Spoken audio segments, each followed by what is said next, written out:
Loans, mortgage loans, business loans సులభంగా government, private banks నుండి ఇప్పించబడును.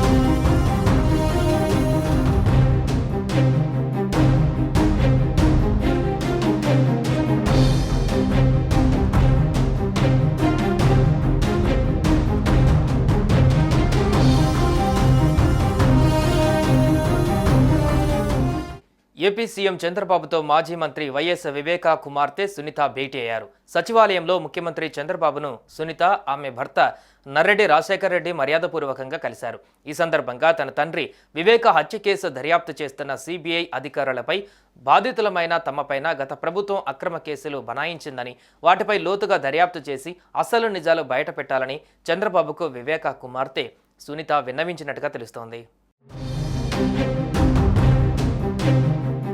వివేక వద్ద పిఏగా పనిచేసిన కృష్ణారెడ్డి ఫిర్యాదు ఆధారంగా అప్పట్లో తప్పుడు కేసులు పెట్టి వేధించారని చంద్రబాబు దృష్టికి తీసుకువచ్చారు సునీత దంపతులు.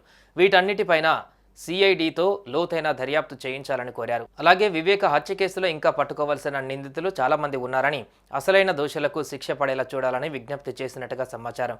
వీటి పట్ల సీఎం సానుకూలంగా స్పందించారని తెలుస్తోంది.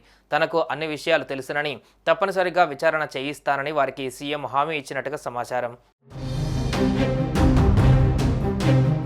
మరోవైపు ఇటీవల వరదల కారణంగా ఏపీలోని పలు ప్రాంతాలు దెబ్బతిన్నాయి. దీంతో పలువురు విరాళాలు ప్రకటిస్తున్నారు. ఈ క్రమంలో వరద బాధితుల సహాయార్థం ముఖ్యమంత్రి సహాయ నిధికి సునీత, ఆమె భర్త నర్రెడ్డి రాజశేఖర్ రెడ్డి 10 లక్షల రూపాయలు విరాళం అందించారు. అలాగే అక్టోబర్ 3 నుంచి 5 వరకు హైదరాబాద్లో నిర్వహించనున్న జీ స్పార్క్ సదస్సుకు హాజరు కావాలని ముఖ్యమంత్రి చంద్రబాబును సునీత ఆహ్వానించారు. ఈ మేరకు ఆయనకు ఆహ్వాన పత్రాన్ని అందజేశారు. సూక్ష్మ క్రిముల వల్ల సంభవించే రోగాల బారిన పడకుండా రక్షణ పొందడం, వాటిని నిరోధించడం అనే అంశంపైన ఈ సదస్సు నిర్వహించనున్నట్లుగా చంద్రబాబుకు వివరించారు. సుమన్ టీవీలో మీ పర్సనల్ అండ్ బిజినెస్ ప్రమోషన్స్ కోసం కింది నెంబర్కి కాంటాక్ట్ చేయండి.